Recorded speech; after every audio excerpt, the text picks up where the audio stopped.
Ito talaga yung lagi natin kinikrave kapag tag-ulan or taglamig, yung masarap na tsokolate at malapot na champorado. Kaya naman ngayong araw na ito ay gagawa tayo ng napakadali at napakasarap na malapot na champorado.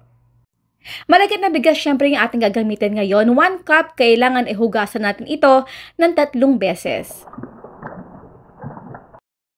Over medium-high heat ay kailangan mo muna natin ito pakuluan gamit muna ng 1,000 ml na tubig. Siyempre, huwag kalimutan na ito halu-haluin paminsan-minsan kasi talaga ito ay nanindikit sa pinaka-bottom ng ating pan. Pakuluan lang muna ito ng walang takip at kapag kumukunti na yung tubig na lagay natin at kapag medyo lumalambot-lambot na ng konti yung ating malakit na bigas, ay magdadagdag pa tayo dito ng 1,000 ml ng tubig. At syempre, nagtira nga pala ako dito ng kaunting tubig para paglagyan natin dito ng half cup ng cocoa powder. Kasi alam naman natin talaga kapag direkta natin nalagay yung ating cocoa powder dito sa ating pinapakuluan, ay ito ay umuo. Kaya naman pinaka-the best talagang technique ay ilagay ito sa konting tubig lamang at ihalo na natin ito dito sa ating malagkit. At traditionally, syempre nilalagay natin dito ay tableya. So hindi naman talaga lahat ay may available na tableya sa palengke or sa wet market. Nabibili lang yun sa online or sa malalaking grocery market. Kaya naman ay bumili na lang ako ng dark chocolate, 3 piraso at ang 3/4 cup ng brown sugar.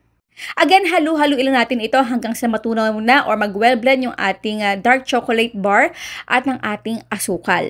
So, nasa medium heat na ako, pakuluan, takpan natin ito ng mga 10 minutes. Huwag kalimutan ulit na ito ay halu-haluin. Marami talaga tayong paraan sa pagluluto nito. Depende na yan sa inyo kung gusto nyo talaga na pagkaluto ay isa-serve nyo agad. Pero ako kasi kapag nagluluto ay intend talaga na marami itong chocolate sauce kasi kapag ito ay lumalamig ay talaga namang mas lumalapot pa ito.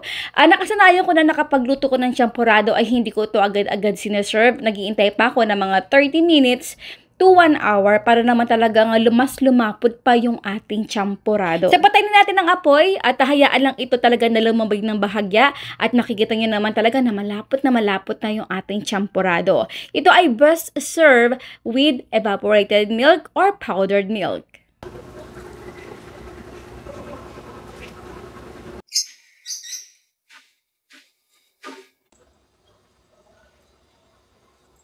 So, ito nga talaga yung nakagisan ko, evaporada, ang ating toppings dito sa ating champorado. Kain po tayo!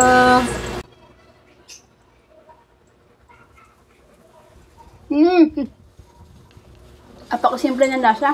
Ang sarap. Ito yung champorado na lasang-lasa talaga yung mga sa nagtitinda ng mga pangmalakasan. Ang sarap, grabe.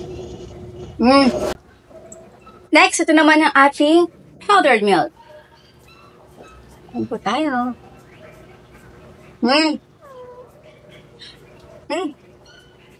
Sarap.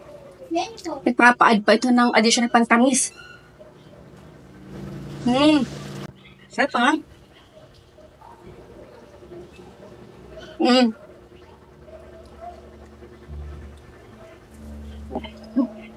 Grabe.